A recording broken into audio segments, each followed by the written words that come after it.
Hi guys, I just wanted to upload my review of the first four episodes of Jessica Jones season one. My first impressions of this show is that her, again, Marvel just seems to be killing it with these Netflix shows with Daredevil and now this. Her establishing character moment is being hired by a man investigating if his wife is cheating on him.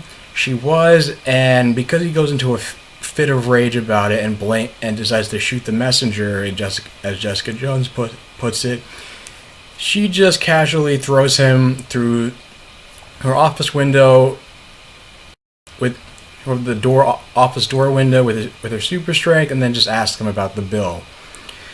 Jessica Jones is a alcoholic. She's sardonic, snarky, suffering from PTSD, but also just just rude and unapologetic, and I guess like just kind of like Dr. Greg, just kind of like Dr. Greg House, and known for being confrontational, and obviously, as you learn through like later episodes, very inquisitive and very good at her job, and she's a character I fell in love with immediately just because how flawed she was, but you knew she had a good heart because in spite of the fact that she found out that a man who was responsible for using mind control to not only turn her Kilgrave, who's played by David Tennant, turned her in, basically uses mind control powers to turn her into a sex slave and also to do his bidding, which include killing the wife of Luke Cage. And he's basically been fought, and it was that last act is what caused Jessica to free herself from Kilgrave's control, but she still suffered from PTSD, and she had to go to therapy and basically had to repeat the names of blocks on her street where she grew up in order to cope with that, aside from just drinking copious amounts of whiskey. Of course, she follows Luke Cage around because as a result of her just feeling haunted for killing his wife. They finally meet face to face, and there's a little bit of flirting, but nothing. A little bit of flirting, of course. But she decides because she's also a bit of a reluctant hero because these two parents come to her because their daughter was missing. Her name was Hope. They don't know where she is. She's been maxing out her credit cards and spending all this money on clothes, and just by Jessica Jones following the clues, she realized that Kilgrave, who she thought was dead, is still alive and essentially was not killed. After Jessica Jones killed Cage's wife, Jessica ran onto the street. Kilgrave went after her and thought that Kilgrave was run over by a bus and just assumed that that was the end of him. But it turns out he survived.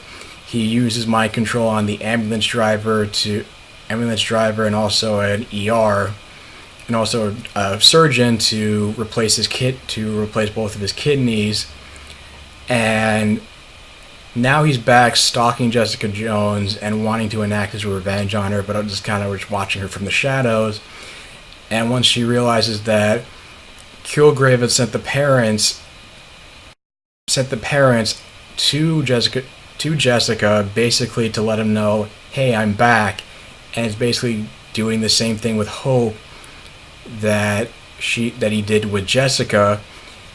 Her first instinct is to not only tell the parents to run, but basically for her to get out of town and convince her friend Trish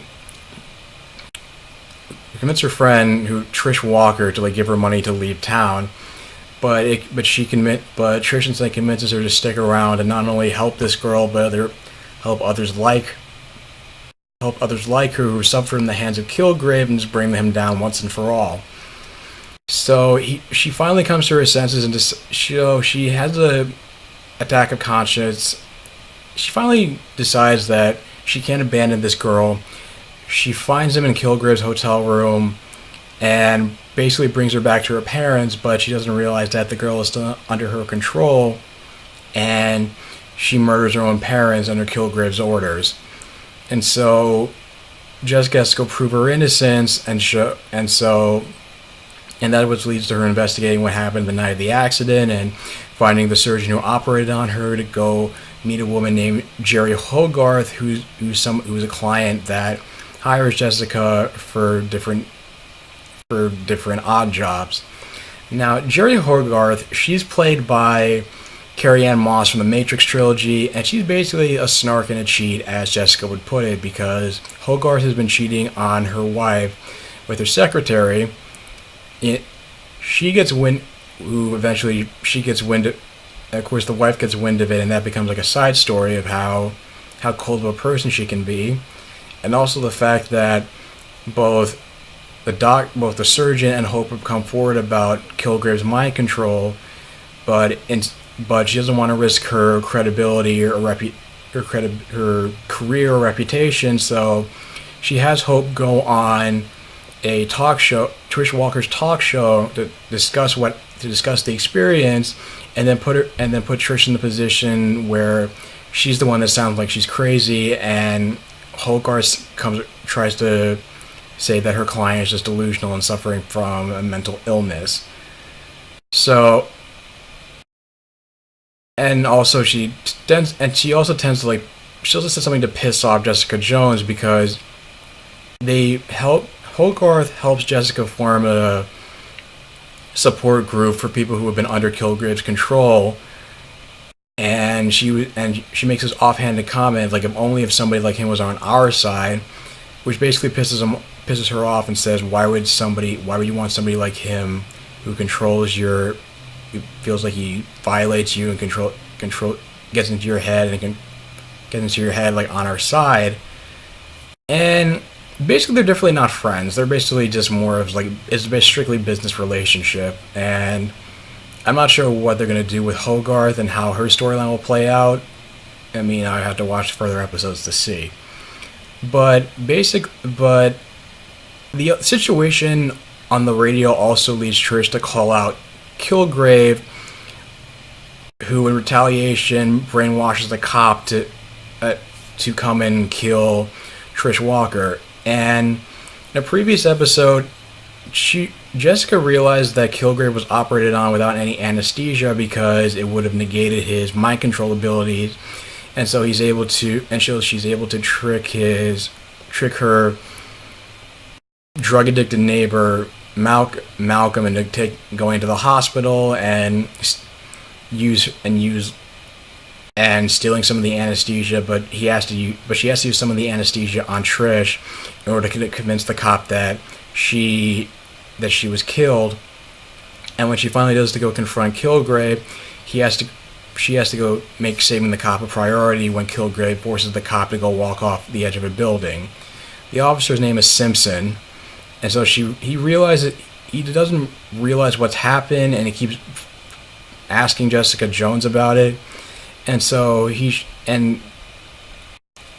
eventually gets let in on what's going on, and he wants to also atone for his actions and be an ally to Jessica Jones and provide her with surveillance as to who's been spying on her and taking photos of her, which is something she found in the house where Kilgrave was staying before, in one of the early episodes. So it essentially becomes. And so based on the surveillance photo, she eventually realizes that it's his drug addicted neighbor Malcolm who's acting as Kilgrave's spy. And as far as the Luke Cage storyline goes, they do end up sleeping together when Luke Cage's mistress from the first episode turns out has a husband who found out about the affair, and Luke didn't know that the girl that she was sleeping with was married, so the guys try to jump him, and Jessica goes to assist him in a bar fight, but it turns out Luke Cage already has his superpower, got his powers prior to the events of this series, and so he has unbreakable skin, and when they both realize they have superpowers, they both basically have this fling, but Jessica is basically keeping everybody at arm's length because she feels like she's not a hero, she's still guilt-ridden, and she's afraid of becoming a threat to the people who get close to her now that Kilgrave's back.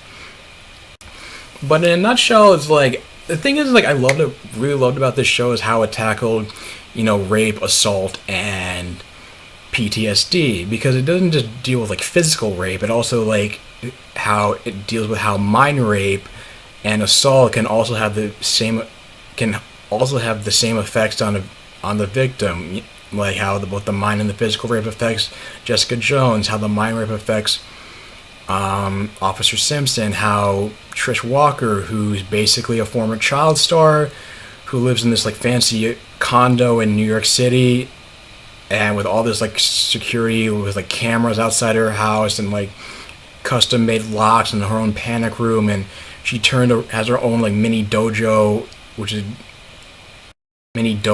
and where she practices self-defense.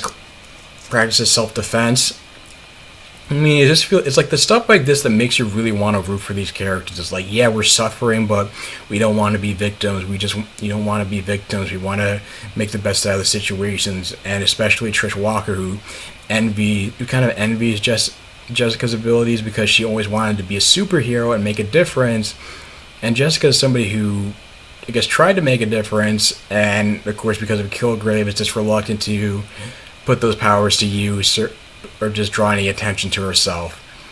But anyway, that's my summary on the first few episodes of the show. I'm sorry if it sounds a little bit all over the place, but I'm going to finish watching the other episodes and maybe do more review segments for the show. If there's anything that I forgot to mention, just leave it in the comments down below. Let me know what you think. Please no spoilers, because like I said, I've only watched the first 4 episodes.